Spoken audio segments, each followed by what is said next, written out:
mesdames et messieurs, plaisir vraiment à écouter dans la room à tout le monde. Mais tout le monde a dit que c'était. Mais vraiment, vous êtes un grand joueur, donc vous avez tant de room, tout le monde a dit room, dribble voilà. Vous avez un Angola, vous avez un Angola. Mais ce que vous comprenez, vous avez un Angola. Bon, il y a les bosso, na opesa na bana kinyo sombote bana poto mbote. Après yo vient na mona okala ba bonne année surtout. Parce que tant on a yaka poto première fois en 2006. O yamba nga na émission na yo tout na la routine na FC Bruxelles. Na FC Bruxelles, tant na zala na FC Bruxelles, na na esengo makasi ko mono lisusu. Bon, ma Angola na bete na Angola, c'est si batnyo so mona ende na kende na Angola. Na signé un contrat pour 2 ans. Bon, et sali que na beta ka 1 an après deuxième année na betite na zongi sous poto a beta parce que temps va changer entraîneur parce que entraîneur a joint ngai temps ba longoli entraîneur wana après na comment na ba difficulté mingi yani na entraîneur ngai sous-sauté bon alinga ngai temps wa yepa bandi ko tsangai tout na beta mais lokwa na ndo yo ka bien portugais pour ma bien te na ba joueur musu ba moni que non ça circer makasi na Angola parce que ba jaloux ba angolais donc ba CP ouais ba comme ko c'est na makambo pa coach na binga na ba portugais tendeni ba bo ke ça moni na ba ko c'est la mnedi kende tinga na solola na entraîneur wana kala o alongwa ki to solola na ye tout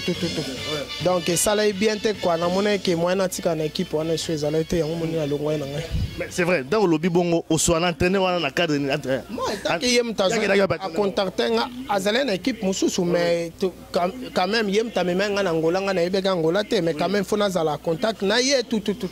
na batu mususu to zana ba vie na nga mususu pe ba zola pe to zana bango ko solo mwana bango kwa bango nyoso ba longola bango équipe donc balinga été que na solo la na za sous contact na bango mais le quoi na contact na bango yango boté ba problème ernesto aussi ba problème ça veut dire que rupture contrat alors 2 ans ça dire 1 an ouais na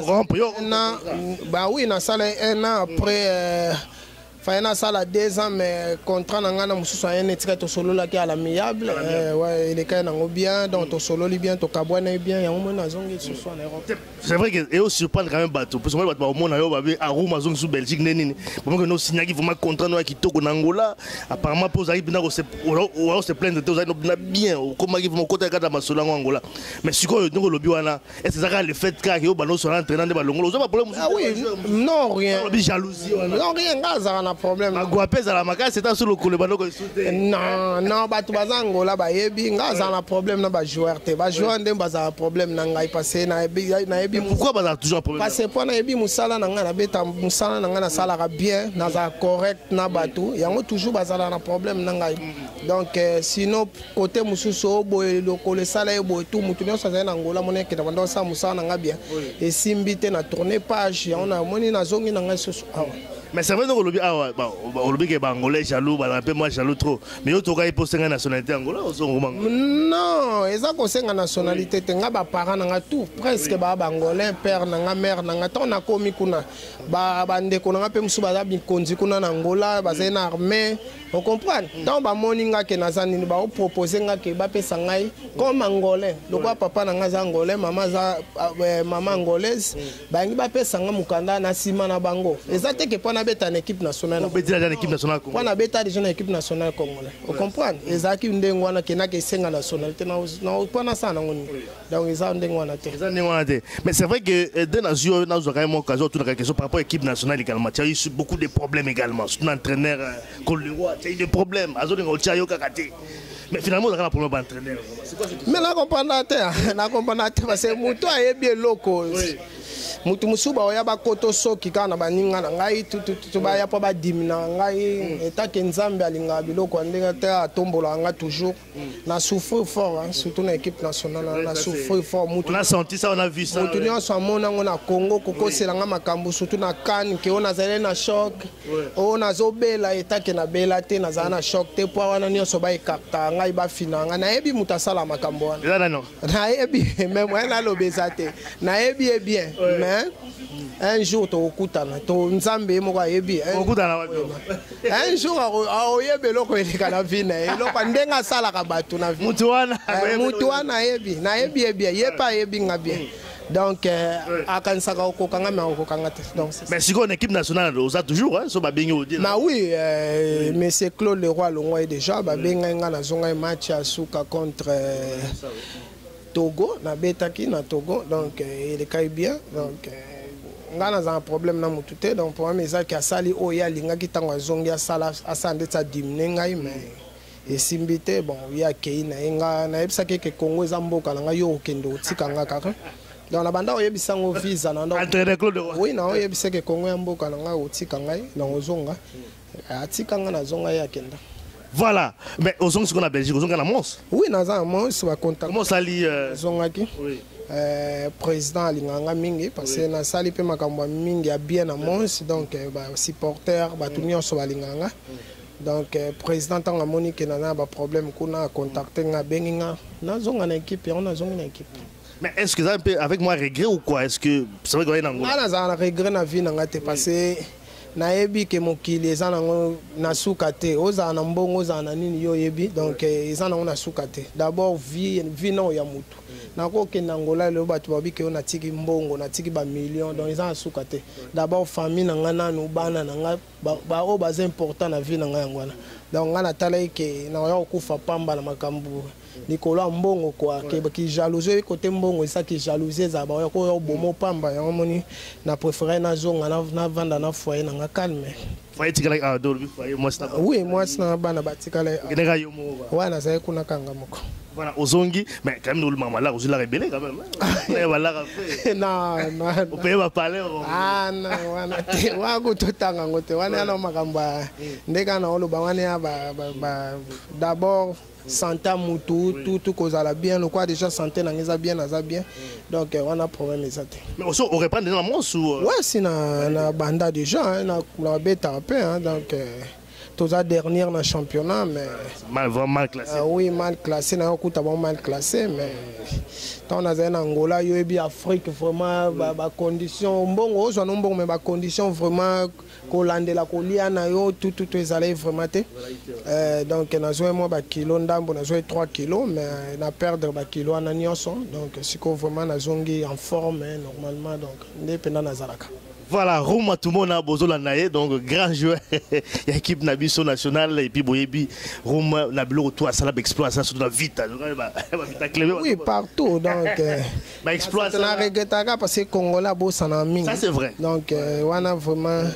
et ça là va tenir se passer. Ça t'es quand on va jouer même frère n'angalo alo là parce que Congola bosse en trop. C'est biso to ça to gagner na biso ba coupe te na l'équipe nationale mais auto sala muke congolais ACP là na mutema na il faut qu'on dise quand même donc ça la passe les musu na oswana na mutu kwa Claude Leroy Mundele après na ba congolais musu baza ba côté la kaye na landa na tala na internet ba musu ba on négliger nga ba préférer Claude Leroy donc ça la passe on a mon appel congolais ndeka toloba congolais moi mboka na biso vraiment ebongeza te parce que biso mona ntolingana te o pana oloba ngona cœur na mutema nanga parce que ça la passe otala ba ofinga yo otala oyo sali pona mboka na oyo obeta na équipe nationale kutu ba condition ezanga ya mabenanu ozo préférer oyo tiki au jouer avion peut-être lem suna billet no moko ye obeteli mboka bazong selo pe billet no to songi mais oya otala bato bande konoka bazo finga donc ça la passe na ba makambo ele kanga na Claude Leroy na tala na regretta makasi na ba vraiment na otika la pipe ko jusqu'au yate mais na joie ba conseil à ba tout si au monde na zonga na équipe nationale c'est bien ça c'est le patriotisme quand même ça il faut vraiment l'encourager Roma tout le monde a joué na biso malgré ba difficulté zo ki mandima zonga comme le bandi maraté comme King Kester mené le loi Kouvi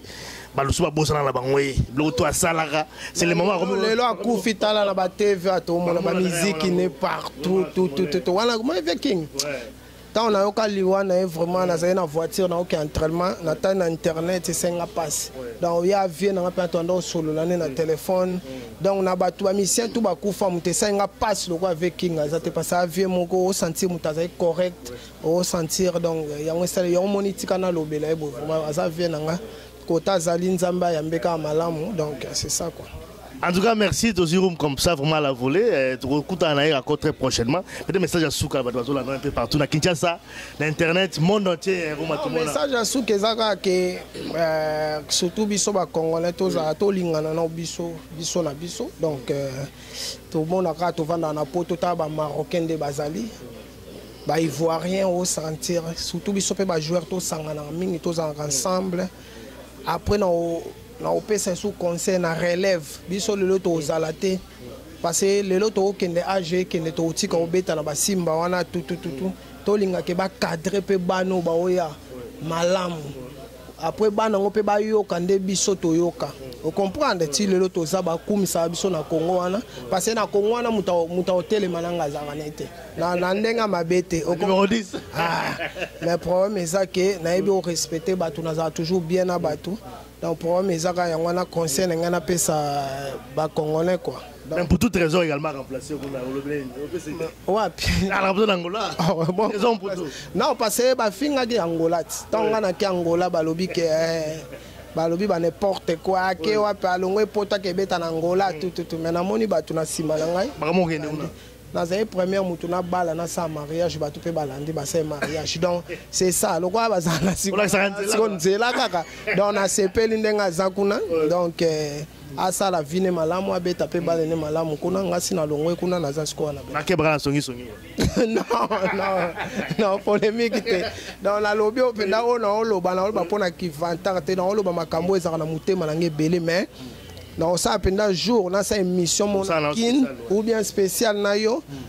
to loba makambo nyonso eleka na Congo na football na biso passé to lembi bato ba souffrir to linte biso de to souffrir bato musupe ba pétion na pe sou ba souffrir parce que c'est trop donc merci beaucoup d'aller très prochainement. Merci en tout cas et puis bon et continuer à football. Bah oui, les ce qu'on a 30 ans et puis qu'on a 10 ans au bêta. Donc il y a pas non pour mais ça a un problème te bas les amutu dans mutu et zana nous au sala donc il y a pas de problème. Merci en tout cas. De rien.